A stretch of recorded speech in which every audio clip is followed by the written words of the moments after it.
Hola de nuevo, queridos hermanos.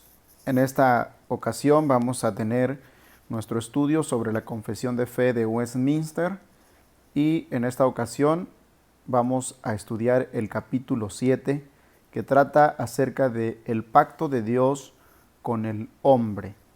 Muy bien, ah, usted debe preguntarse qué entiende por la palabra pacto. Y seguramente cuando usted piensa en la palabra pacto, viene a la cabeza una especie de contrato donde dos partes entran en un mutuo acuerdo y en el cual ambas partes se comprometen a llevar a cabo alguna acción que beneficie mutuamente a tales individuos y por lo tanto eso es lo que regularmente conocemos como pacto. Tiene cierto sentido, tiene cierta relación con lo que la Biblia nos enseña acerca del pacto de Dios con el hombre. Sin embargo, hay una diferencia muy importante que es la que determina realmente lo que significa el pacto de Dios con el hombre y eso es lo que vamos a estudiar. Una de sus características principales y el efecto que éste trae también a la vida de los hijos de Dios y las condiciones originales en las que éste surge. Y debemos también pensar en el transcurso de este estudio o de esta primera parte en algunas preguntas que al final deberán responder. ¿Por qué fue necesario que Dios se condescendiera con el hombre? ¿Por medio de qué Dios expresó su bendición? Y una definición bíblica de la palabra pacto. Pero bueno, antes de entrar en materia es importante que observemos nuestro texto clave y es un texto que ustedes deben memorizar, así que la recomendación de siempre es dar pausa al video y memorizar este texto que esta ocasión es breve y se puede quedar con mayor facilidad. Génesis 9:9 dice, he aquí yo establezco mi pacto con vosotros y con vuestros descendientes después de vosotros. Por favor, hermanos, hagamos todo el esfuerzo para memorizar este texto breve. Ok, ya dijimos que el tema es el pacto de Dios con el hombre y vamos a abordar ahora las secciones 1 y 2. Muy bien. En primer lugar, debemos saber que cada criatura está virtualmente bajo una deuda ilimitada con su creador. Esto significa que el ser humano, tan solo por el hecho de haber sido creado, su naturaleza creacional implica que el hombre fue creado originalmente bajo la soberanía de Dios y relacionado o ligado a Dios a través de una relación estrecha que a Dios le plació establecer con el hombre desde el principio.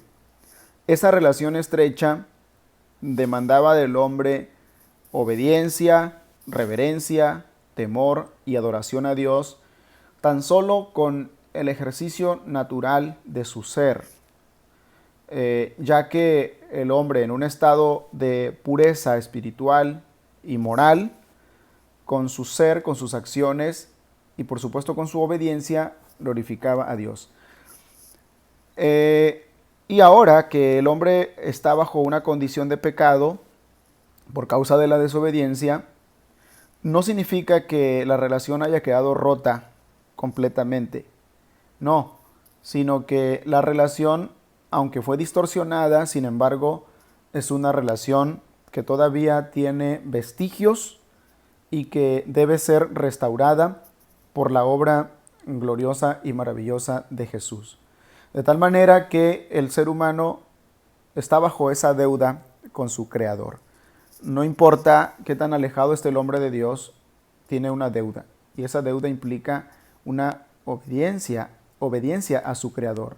De manera que las criaturas deben perfecta obediencia a su Creador, pero por cuanto pecaron quedaron apartados abismalmente de la gloria de Dios. Ya aclaramos que aun cuando hay una distancia que parece ser, bueno, no parece, sino que realmente es una distancia abismal, sin embargo el hombre tiene un compromiso natural inherente a su ser. y es el de reconocer a Dios, es el de glorificar a Dios y es el de vivir para la gloria de Dios. Muy bien, en segundo lugar, el estudio nos enseña, o la confesión de fe nos enseña, que la amistad del Creador con la criatura pertenece a la gracia soberana de Dios.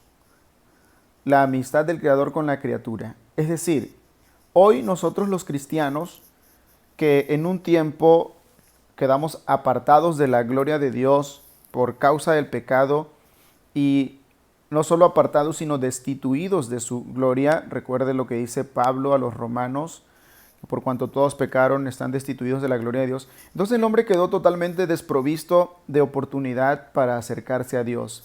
Y al mismo tiempo, totalmente necesitado de Dios. O sea, el hombre en pecado está muy lejos de Dios y no puede hacer nada él solo por acercarse a Dios.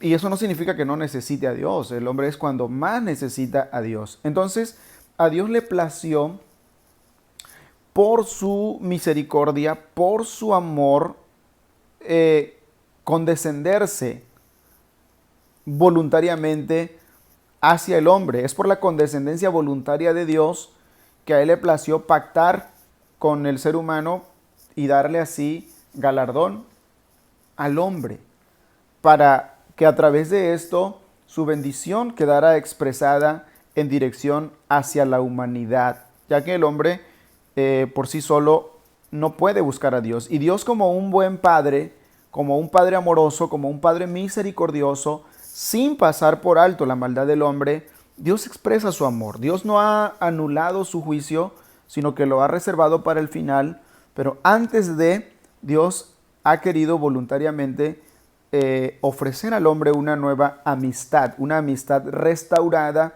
que prepare al hombre para ese encuentro maravilloso con él.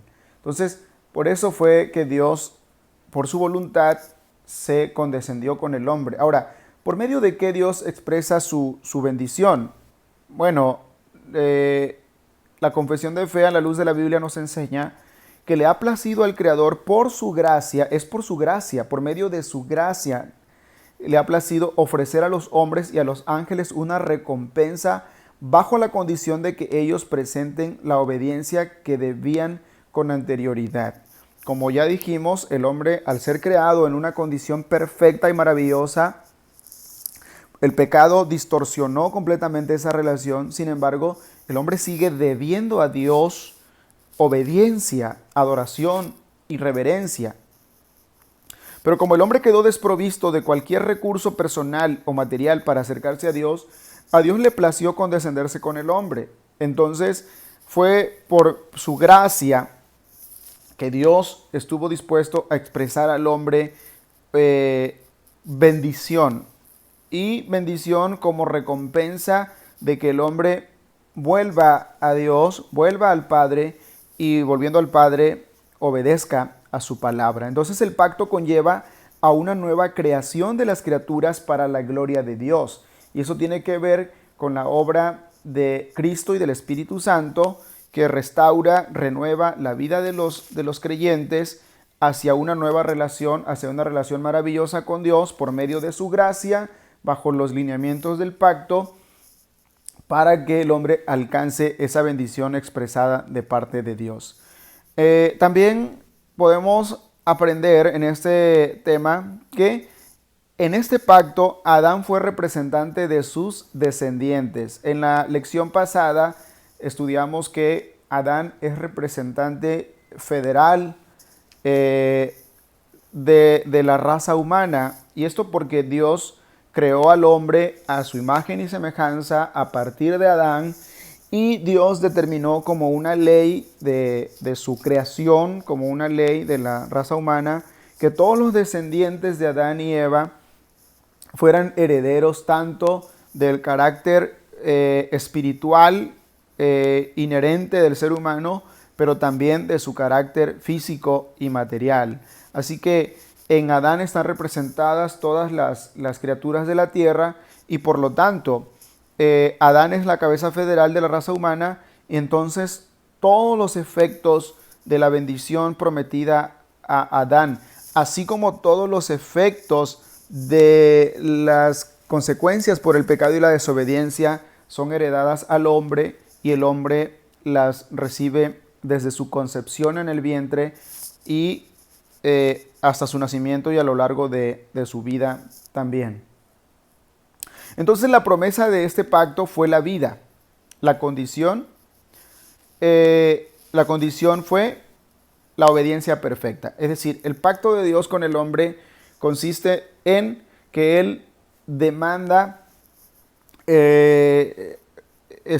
obediencia al hombre, pero Dios también promete obediencia al hombre. Entonces, a la luz de la Biblia, el pacto puede definirse como la iniciativa de parte de Dios hacia la raza humana para restablecer su relación.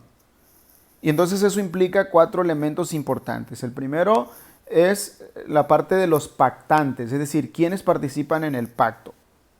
La segunda es la promesa que se da en el pacto.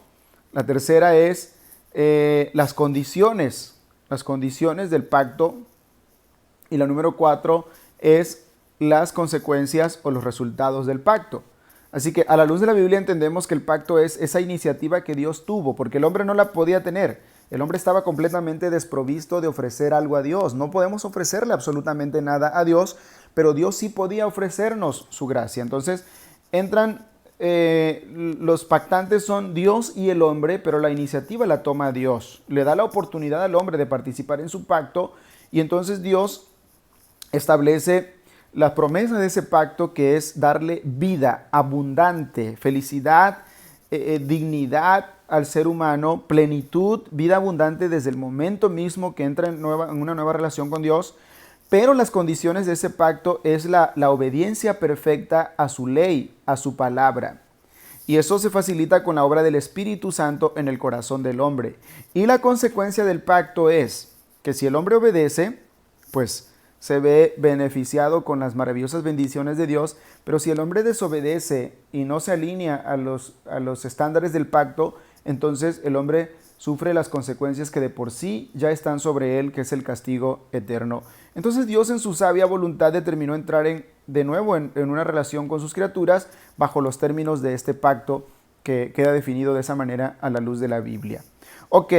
Hasta esta parte, hermanos, tenemos nuestras bases bíblicas y preguntas de repaso para poder sustentar bíblicamente lo que acabamos de decir. Bueno, hay una serie de bases bíblicas que ustedes tienen a la vista, y como hemos recomendado, por favor den pausa al video en esta parte, y es necesario e importante que puedan ustedes consultar por lo menos cuatro de estas citas bíblicas. Yo recomiendo 2 del Antiguo Testamento y 2 del Nuevo Testamento para una comprensión bíblica de esto. Y yo voy a citar 2 de estas lecturas que aquí se sugieren. Job 9, 32 y 33 dice de la siguiente manera: porque no es hombre como yo para que yo le responda y vengamos juntamente a juicio. No hay entre nosotros árbitro que ponga su mano sobre nosotros dos. Job 9, 32 y 33. Y aquí está clara la diferencia abismal que hay entre el Creador y las criaturas. Dice la palabra, no podemos estar los dos bajo un mismo juez, bajo un mismo árbitro, es decir, Dios y el hombre. Pero aún en esa diferencia tan grande en la que el hombre, a pesar de que había quedado totalmente apartado de la gloria de Dios, sin embargo, Dios condesciende para con el hombre, para poder así darle su bendición bajo el formato de un pacto, siempre y cuando el hombre obedezca a su Creador. Y Lucas capítulo 17, versículo 10 dice lo siguiente: así también vosotros, cuando hayáis hecho todo lo que os ha sido ordenado, decid, siervos inútiles somos, pues lo que debíamos hacer hicimos. Esto refleja la incapacidad natural del hombre de obedecer, de apegarse completamente a la ley de Dios. Sin embargo, también deja ver esta cita que con ayuda de Dios es posible cumplir en gran medida su palabra, sobre todo cuando ya estamos bajo esa nueva relación y así podernos apegar a los lineamientos del pacto.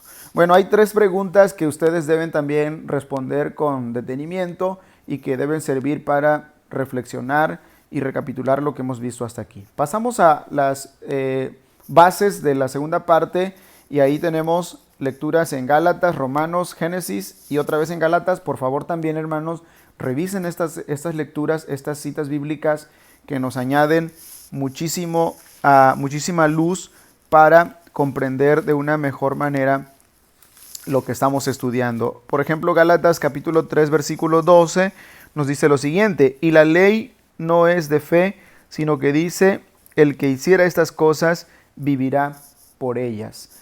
Ahí está, a la luz de la Biblia, los parámetros de la obediencia. ¿Podemos obedecer a Dios? Claro. ¿Cómo lo podemos hacer? Con su ayuda. ¿Y cuál es su ayuda? Bueno, en primer lugar, la obra de Cristo que ha hecho en nuestro favor. Y en segundo lugar, la obra del Espíritu Santo que Dios permite a través de su Espíritu en nuestras vidas y a través de lo cual estamos capacitados para obedecer. ¿Cuál fue el primer pacto que Dios hizo con el hombre?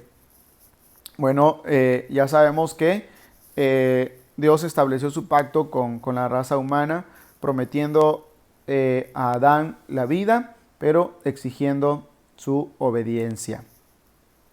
Las secciones 3 y 4 de este tema nos enseñan lo siguiente. En primer lugar, que se ha estudiado, se ha marcado siempre un contraste entre el modo de ver el pacto de gracia por los arminianos y por los calvinistas.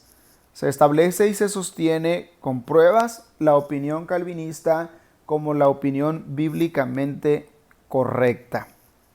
Bueno, aquí es importante que nos detengamos un poquito para comprender algunos de los conceptos que se manejan en este punto. En primer lugar, que se le llama también pacto de gracia al pacto de Dios que estableció con el hombre, con Adán, y del cual ya dijimos a la luz de la Biblia en qué consiste y cuáles son esos elementos que lo integran.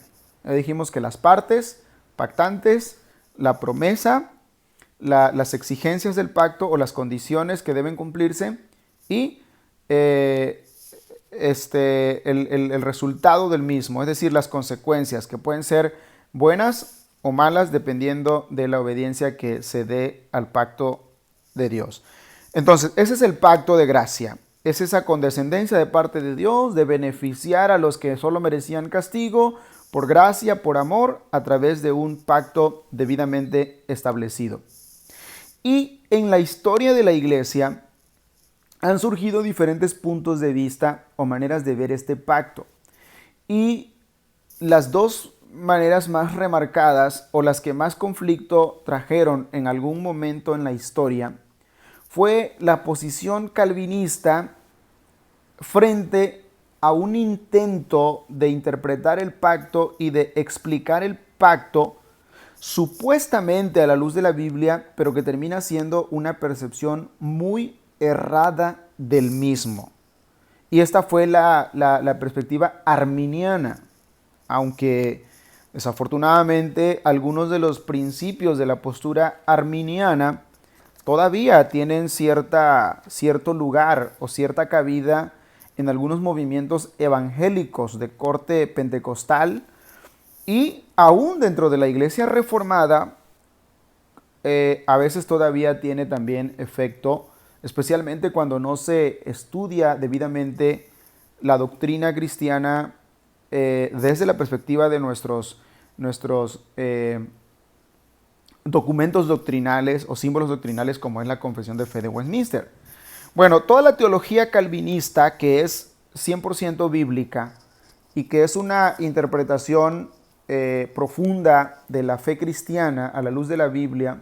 Calvino hace un tratado enorme de todas las doctrinas cristianas a la luz de la Biblia y siempre con la Biblia como máxima regla y bajo la doctrina de la soberanía de Dios. Y posteriormente surgió de toda la teología calvinista y frente a las herejías de Jacobo Arminio se construyó una serie de 5 puntos o 5 principios que tienen que ver con la redención humana y que fueron resultado de estudiar toda la doctrina calvinista para hacerle frente a los arminianos que comenzaron a decir, por ejemplo, que el ser humano no está depravado completamente. Y esto lo argumentan diciendo que Adán solamente es un mal ejemplo, por decirlo así, y que el ser humano o nosotros no heredamos en nuestro ser la condición caída de Adán, la condición depravada de Adán, sino que solamente nosotros nacemos como en blanco, como una hoja en blanco, y que quizá por influencias de nuestro alrededor podemos llegar a ser pervertidos. Pero esto no es así. Puntos como esos. Por ejemplo, también en cuanto a la salvación, en cuanto a la redención humana, los arminianos dicen que el hombre al nacer en blanco, y si éste a lo largo de su vida desarrolla una vida moral y éticamente correcta, entonces el hombre está en toda la capacidad de decidir por su salvación y de aceptar la revelación de Dios y por lo tanto aceptarle a Dios la nueva relación. Esto no es así. Por supuesto que no es así. Entonces, a la luz de la Biblia, la doctrina calvinista que establece que el hombre nació bajo una condición completamente caída y pervertida, necesita de la gracia de Dios y Dios le otorga al hombre una gracia que cuando Dios la otorga por redención y por voluntad propia a través del Espíritu Santo, este obra en la vida del hombre sin pedirle permiso al hombre. Esto es lo que conocemos como la regeneración, que es obra del Espíritu. Y entonces cuando Dios decide obrar en la vida de alguien, Dios comienza e inaugura la nueva relación con el hombre y entonces se desarrolla una obra maravillosa en la que el hombre vuelve a esa relación bajo las premisas del pacto. Entonces, a través del pecado de Adán y Eva, toda la descendencia humana ha quedado separada de Dios. Pero por medio del pacto de Dios y la obra cúspide de la gracia de Cristo, los escogidos vuelven a su Creador. Entonces tenemos bases bíblicas suficientes y a la luz de la Escritura esto ha quedado claro. El arminianismo fue una falsa doctrina que pues quedó en gran medida aplastada, aunque como ya dijimos, todavía por ahí la mala interpretación bíblica en ocasiones da lugar a algunas de sus ideas, pero es importante que nosotros estudiemos la palabra de Dios y la doctrina cristiana reformada para tener en claro esto. Gálatas capítulo 3, versículo 21 dice: luego, ¿la ley es contraria a las promesas de Dios? De ninguna manera. Porque si la ley dada pudiera vivificar, la justicia fuera verdaderamente por ley. ¿Sí? Esta es la discusión que siempre se daba, ¿no? Entre si la ley es la que determina, el actuar del hombre, o es por la ley que se puede, o cumpliendo la ley de alguna manera se puede estar en las condiciones de ser aprobado por Dios para salvación. Pues de ninguna manera, no es suficiente. Sin embargo, lo que hace suficiente el actuar del hombre, y no en el sentido de que éste pueda satisfacer las demandas de Dios, pero lo que hace que el hombre tenga la capacidad suficiente es esa gracia que obra generando una fe en el corazón del hombre que le permite, por medio de esa fe, abrazar la ley de Dios y cumplirla, pero no como la condición directa, sino como una obediencia posible a Dios. Entonces tenemos aquí algunas otras citas bíblicas, hermanos, que por favor revisen también. Este es el momento en el que hay que dar pausa al video y poder leer cada una de estas citas y también reflexionar en las preguntas. Muy bien, acá tenemos también otras citas y otra pregunta que deben resolver. Las secciones 5 y 6 de nuestro tema, el pacto de Dios con el hombre, nos enseñan lo siguiente. En primer lugar, que este pacto, a pesar de haber sido administrado de varios modos, es uno solo. Se acostumbra a hablar del pacto de obras como el primer pacto. O sea, se acostumbra a decir que hubo un primer pacto, el cual se llama el pacto de obras. Y que este pacto se llevó a cabo bajo las condiciones perfectas de Adán y Eva en la creación. Es decir, cuando estos todavía gozaban de una perfecta condición y de una perfecta relación con Dios, pues Dios bendice, dice la palabra ahí en Génesis, Dios bendice al hombre y a la mujer, y Dios les indica la manera en que estos deben conducirse bajo esa relación perfecta y en el contexto del huerto del Edén. En esas condiciones Dios le dice al hombre cómo debe comportarse, qué no debe hacer y también las bendiciones que ha de recibir de ser obediente. Se le suele llamar a ese pacto de obras o el primer pacto. El hombre no cumple porque haciendo uso de la libertad que Dios le ha dado o le dio, pero una libertad también delimitada bajo la soberanía de Dios. No pierde Dios nunca el control, y la libertad que le dio al hombre de obedecer o desobedecer, esa libertad está suscrita debajo de su soberanía. El hombre hace uso de esa libertad y se desobedece. Termina por comer del fruto de ese árbol que no debían. Entonces, eso lo estudiamos en la lección pasada. El hombre incumple las condiciones de ese primer pacto y sufre las consecuencias. Queda separado absolutamente de la relación con Dios y sufre consecuencias terribles. Desde un principio se ve afectada su psicología, su alma, y tiene miedo, se esconde. Pero ya dijimos también que Dios condesciende, es decir, Dios actúa con bondad, con misericordia. La consecuencia se aplica, esa es irreversible. El hombre tiene que morir, tiene que sufrir por su desobediencia. Pero Dios extiende su amor. Y su amor no anula su justicia. Pero Dios da una nueva oportunidad extendiendo su amor y establece un nuevo pacto. O se puede decir así, o se suele decir así, establece un nuevo pacto, es el que se va a llamar pacto de gracia. Y en el pacto de gracia, Dios establece nuevos estándares para este pacto. Ya dijimos que primero están los pactantes, Dios por pura gracia, y el hombre, aunque no lo merecía, recibe una nueva oportunidad. Dios establece las demandas de su justicia, demanda del hombre obediencia plena al pacto, y Dios da una promesa. De ser obediente el hombre en esa nueva relación, recibirá la bendición y la vida eterna, aunque tenga que morir en este mundo y sufrir. Y si no obedece el hombre, si no entra en esa nueva relación, bueno, de todos modos ya está condenado y sufrirá en el infierno. ¿Sí? La demanda es la obediencia. Y a lo largo de la historia bíblica, vamos a ver que Dios, con Noé, Dios pacta también.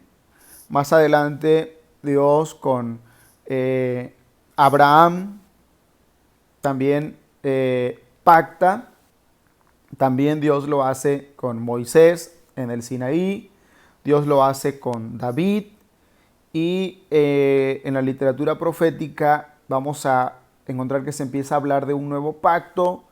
Y Cristo, cuando instituye la Santa Cena, también habla del nuevo pacto. Aunque a lo largo de la Biblia, a lo largo de la historia, se va a hablar en diferentes ocasiones de pacto y van a haber diferentes señales de pacto, es uno solo. es uno solo el pacto de Dios para con el hombre, y es ese pacto de gracia. Entonces, suele hablarse de varios pactos, pero es uno solo, aunque se obra o se administra en diferentes épocas, con diferentes tipos o modos particulares. Sin embargo, es uno solo. El primer pacto, ya dijimos, fue el que se le suele llamar el pacto de obras, y el segundo se le suele llamar pacto de gracia, y aunque es obrado en diferentes épocas de maneras un poquito diferentes, sin embargo, es un mismo pacto, es un solo pacto, es una sola iniciativa la que Dios ha tenido, pero una iniciativa suficiente y perfecta para dar al hombre la bendición de la vida eterna, aunque éste no la mereciera. Se establece también el modo de su administración bajo el Antiguo Testamento. Y cuando nosotros leemos el Antiguo Testamento, desde aquel tiempo descrito en el libro del Éxodo, pero más especialmente a partir de la literatura levítica, vemos que Dios establece toda una serie de lineamientos o estándares ceremoniales, rituales, litúrgicos y toda una cantidad de normativas legales derivadas de los 10 mandamientos, en este caso, que otorga a Moisés allá en el monte, y toda una normativa, ya dijimos, ritual y ceremonial que debía cumplir su pueblo para de esa manera mitigar la ira de Dios o satisfacer la ira de Dios, y así el pueblo verse bendecido por las promesas de Dios. Entonces el pacto o la parte que le corresponde al hombre, que es obediencia, debía cumplirse en obediencia a la ley de Dios. Y esa obediencia a la ley de Dios ponía al hombre en un estado de cumplimiento, y entonces Dios cumplía también su parte, darle al hombre plenitud y vida. Pero toda esa normativa ceremonial debía reiterarse cada cierto tiempo. Habían leyes que determinaban que debían ofrecerse sacrificios cada determinado tiempo durante el año, y especialmente había también un ritual que debía celebrarse cada año y que representaba el cumplimiento del pueblo, un sacrificio en favor del pueblo, y Dios otorgaba su perdón. Bueno, en el Antiguo Testamento entonces vemos toda esa normativa bíblica que el hombre debía cumplir como su parte para mantener la relación de pacto. Lo que a veces se señala en el Antiguo Testamento como pacto, o también llamado testamento, tiene que ver con el modo ceremonial y ritual en que se administraba en el antiguo Israel. Esa era la manera en la que el pueblo de Dios cumplía su parte del pacto, siendo obediente a los lineamientos establecidos por Dios, y entonces mantener esa buena relación pactual. En el Nuevo Testamento vamos a ver que las cosas cambian, y cambian mucho. Dios ha querido obrar a lo largo de la historia de una manera extraordinaria. Dios en su propósito determinó que su revelación fuese otorgada de manera particular a un pueblo en específico.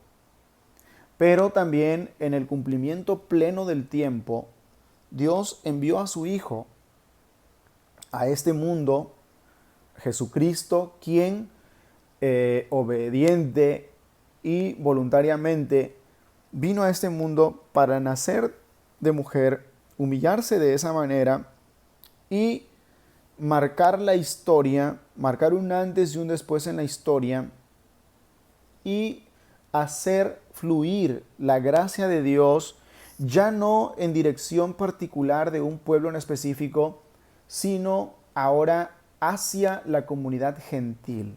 Es decir, Dios primero obra específicamente con un pueblo cuya historia es maravillosa desde su formación. Este es Israel. Y Dios al pueblo de Israel le señaló todas las normativas legales y ceremoniales para cumplir la parte del pacto. Pero también a la luz de todo el Antiguo Testamento vemos en la literatura bíblica muchos señalamientos que indicaron siempre que en el cumplimiento del tiempo Dios abriría su pacto hacia las naciones, que es la comunidad gentil, es decir, los que no somos judíos de nacimiento o por nacionalidad. En el cumplimiento del tiempo vimos la gracia de Dios y esa luz resplandeció hacia las naciones y de todo el mundo, los que Dios predestinó para salvación, fuimos alcanzados por la obra de Cristo. Entonces, cuando Cristo instituye la Santa Comunión, Él habla de un nuevo pacto o de la nueva forma del mismo pacto, pero ahora administrado por su gracia y por su sacrificio. Tiene que ver entonces con el nuevo modo en que este pacto se había de administrar, y para la nueva administración de este pacto Jesús instituye dos sacramentos. La Biblia solamente habla de dos sacramentos, y estos son el bautismo, del cual Jesús es parte y el cual recibe también, y la Santa Comunión, Santa Cena, que también Él instituye para que su pueblo la celebre todas las veces que sea necesario. Bueno, en el caso del bautismo, como señal de arrepentimiento y sobre todo de la renovación que obra el Espíritu simbolizada en el agua, para aquellos que pasamos a formar parte de su pueblo, en el caso de los adultos que declaramos nuestra fe, y en el caso de nuestros hijos, como señal de que son parte del pueblo de la promesa, del pueblo del pacto, y de que tenemos la responsabilidad de instruirlos para que cuando ellos sean grandes y entendidos, esa señal se interiorice hacia sus corazones. Y en el caso de la Santa Cena, es esa ceremonia sacramental en la cual recordamos el sacrificio de Cristo en nuestro favor. Debemos recordar que los sacramentos cumplen dos características. Por un lado son señales, es decir, que indican que estamos bajo esa relación, que estamos bajo esa nueva condición, esa nueva amistad íntima con Dios. Y esa es la parte de la señal. Y la otra parte indica o simboliza que apreciamos la obra de Cristo, la reconocemos y la aceptamos con fe como la única y suficiente para poder estar en esta nueva relación de pacto. Muy bien, tenemos aquí entonces las bases bíblicas para esta parte que hemos analizado, y vemos, por ejemplo, en su segunda carta a los Corintios, el apóstol San Pablo, en el capítulo 3 de su segunda carta, versículos del 6 al 9, nos dice lo siguiente: el cual asimismo nos hizo ministros competentes de un nuevo pacto, no de la letra, sino del espíritu, porque la letra mata, mas el espíritu vivifica. Además dice, y si el ministerio de muerte grabado con letras en piedra fue con gloria, tanto que los hijos de Israel no pudieron fijar la vista en el rostro de Moisés a causa de la gloria de su rostro, la cual había de perecer, ¿cómo no será más bien con gloria el ministerio del Espíritu? Porque si el ministerio de condenación fue con gloria, mucho más abundará en gloria el ministerio de justificación. Entonces, aquí el apóstol Pablo nos da bases para saber que este nuevo pacto o esta nueva forma del pacto obrada por Cristo no tiene base estrictamente o directamente en la ley, sino ahora en su gracia. Y nos habla de ese ministerio poderoso del Espíritu, el cual nos capacita para que lo que Dios exige de nosotros, que es obediencia, lo podamos llevar a cabo por temor y reverencia a nuestro Dios y no simplemente con el afán de cumplir una ley material. Bueno, ya hemos visto la manera en que se administraba en el Antiguo Testamento el pacto a través de toda la ley ceremonial y la forma en que el Nuevo Testamento por la obra de Cristo se establece y que las ordenanzas establecidas por Cristo para el cumplimiento de este pacto son la celebración de los sacramentos que Él mismo instituyó. Muy bien, queridos hermanos, hasta aquí nuestro estudio sobre el pacto de Dios con el hombre. Terminamos con esta nota que dice así: el pacto es el hilo interpretativo de toda la Escritura. Si no miramos la palabra de Dios como el libro del pacto en su totalidad, aún no hemos entendido el Evangelio más plenamente. Por lo cual es necesario que leamos nuevamente la Escritura tomando conciencia de que es el libro que nos enseña la manera paulatina de cómo Dios fue revelando su pacto a la humanidad. Por otro lado, la corriente carismática que enfatiza el pacto de Dios no lo mira correctamente, pues solo lo usan para estafar a sus seguidores. En el pacto, es Dios quien toma la decisión de salvar al hombre y nunca el hombre se salva por sus méritos. Es Dios quien decidió crear al hombre y revelarse a él, y no es el hombre quien descubre a Dios. Fue Dios quien le presentó una escalera a Jacob como señal de su pacto, presentó esta escalera como señal de su pacto eterno, y no él quien construyó una torre de Babel. Es Dios quien nos llamó a celebrar su pacto cada primer día de la semana, es decir, el domingo, y es Él quien nos invita a participar de la Santa Cena. Ambas prácticas son alusiones directas a ese pacto de